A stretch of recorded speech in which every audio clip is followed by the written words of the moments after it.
auto qui a gardé une précision et la vivacité d'une vraie voiture de course, qui n'était absolument pas le cas d'une voiture de l'époque. Une voiture de l'époque, c'était très sous-vireur avec un nez très lourd. Il fallait travailler en puissance. Ça, c'est la 350 GT, ça fonctionne comme ça.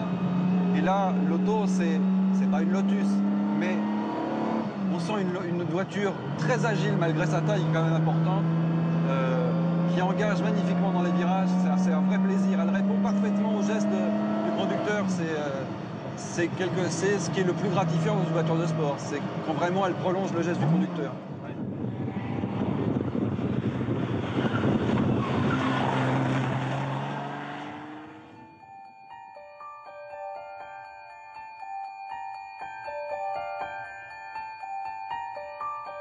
« 1971. La planète automobile ronronne quand un ovni débarque, la Countach. Un engin fascinant, déroutant avec ses portes en élytre, une fusée sublime pour les uns, invraisemblable pour les autres, d'1,07 m de haut seulement, mais une fusée bourrée de défauts qui la rendent encore plus attachante. Démonstration avec la marche arrière, regardez comment Laurent Chevalier doit s'y prendre pour l'effectuer. L'opération réclame un temps fou, les fesses sur le bas de caisse, la moitié du corps à l'extérieur.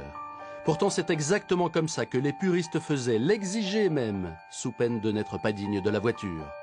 Une Countach, c'est bien quand ça roule, moins en manœuvre, même cette version spéciale 25e anniversaire, encore plus puissante, encore plus évoluée, mais qui conserve les gènes du modèle d'origine.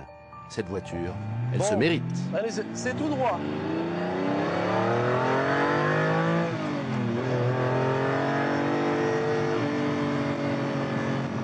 Bon, c'est pas si inconfortable. Hein.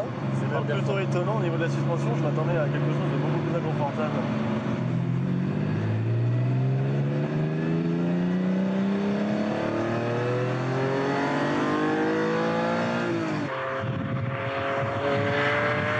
Première à 100 à l'heure quand même.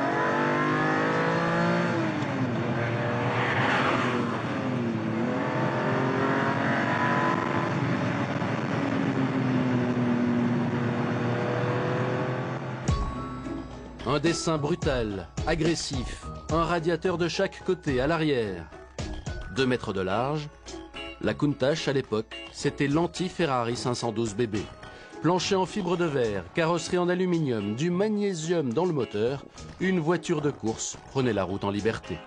On en descendait épuisé, mais heureux. Bon, alors, nouvelle épreuve. Le créneau, le demi-tour. Alors, première difficulté, c'est l'absence de direction assistée. Donc, tant que la voiture roule, ça pose pas de problème. Magnifique. Là, ça va.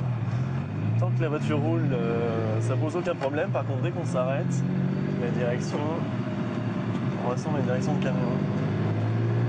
Et deuxième difficulté, dans les créneaux, c'est l'absence totale de visibilité arrière.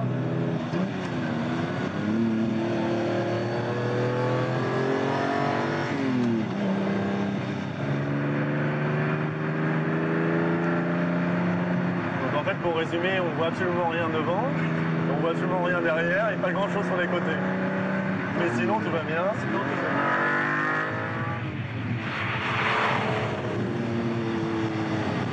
On voit rien, mais on entend bien, c'est voilà. ça l'essentiel, c'est bon. C'est le plus important. Ce petit coup de gaz de rétrogradage à chaque fois, c'est un vrai bonheur.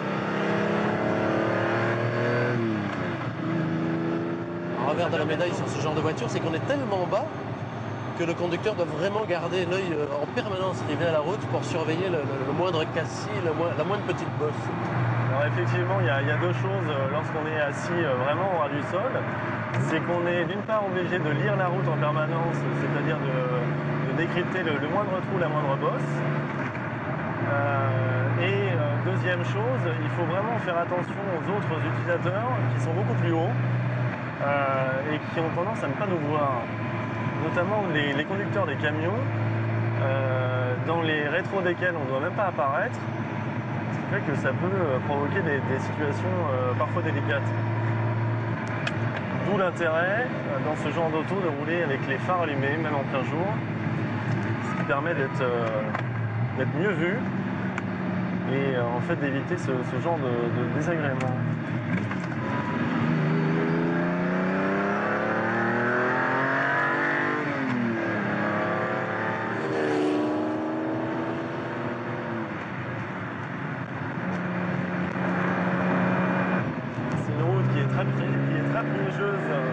Parce qu'elle paraît droite au premier abord, et on s'aperçoit qu'elle n'est pas tant que ça.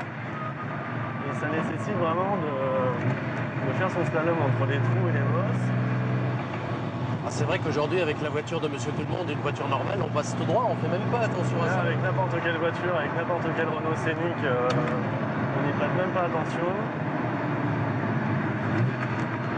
Là, il faut prendre 1000 précautions. Ouais.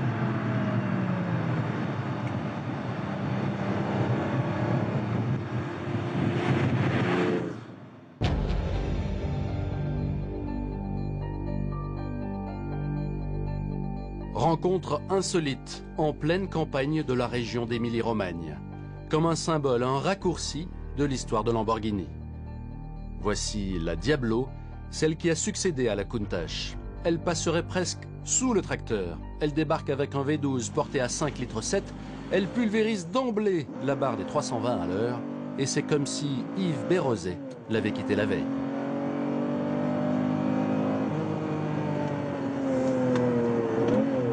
J'ai pourtant pas l'impression qu'il reculait, mais il est déjà là. Ça se défend, oui, quand même. Ouais, ça va. Non, tu vois, t'es rassuré, effectivement, il y a les normes de bruit, mais il se passe quand même quelque chose. Comme il se passait quelque chose à l'extérieur, quand on voit cet objet qui est assez faramineux, c'est énorme, on se cogne un peu partout, et pourtant, c'est absolument irremplaçable, c'est indispensable d'avoir des sculptures pareilles. Alors c'est Marcello Gandini qui avait déjà dessiné la Miura. Bon, il insiste pour qu'on le dépasse. Je crois qu'il veut nous regarder en fait. Bonjour monsieur. Regarde ça comme ça. Marcello Gandini, il n'a pas donné 2 coups de crayon, hein, il en a donné qu'un seul. Depuis la pointe jusqu'à l'arrière. Ça c'est une inspiration, c'est fabuleux. Parce qu'on travaillait un petit peu plus l'aéro à cette époque-là. Alors elle est très fine. Ouais. La Countach, je connais. C'est un CX de 0,44 la Countach. Ça pousse de l'air, voilà, ça déchire l'air et celle-là, ça le fend. Parce que le CX, là, il est à 0,31 quand même. C'est fabuleux, c'est très beau. Bon, elle est un petit peu plus longue, ça aide, mais pas beaucoup plus longue. Hein. C'est toujours moins de 4,50 m. Cette Diablo est même plus haute que la Countach de 3 cm. À l'arrière se loge le 12 cylindres, poussé ici à 6 litres et 550 chevaux. En 1990, Yves Bérozet avait conduit le premier exemplaire importé en France. Celui-ci est le 2989e et donc le dernier construit. La Diablo tire sa révérence après 11 ans d'existence et d'ultime perfectionnement.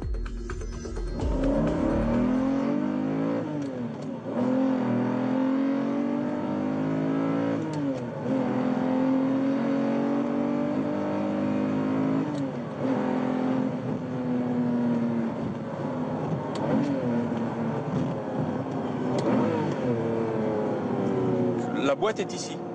C'est ça, elle est entre nous deux. Derrière le moteur, elle est entre nous deux. Donc il n'y a pas de problème de tringlerie, on est directement sur le cul de la boîte. C'est pour ça que les vitesses passent très très bien, sont maniables.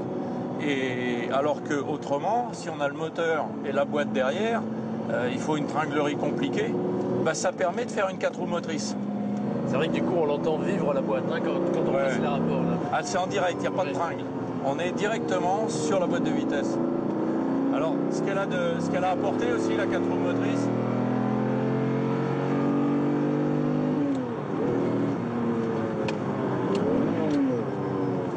on va pas se refuser quand même une petite respiration de temps en temps.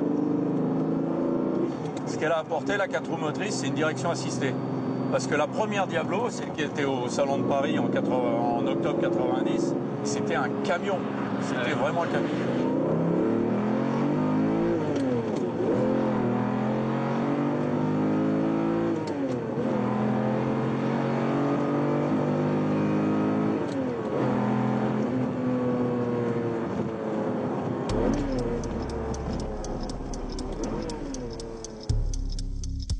Notre voyage dans le passé s'achève. Prochaine étape, Encore du rêve avec les Lamborghini d'aujourd'hui.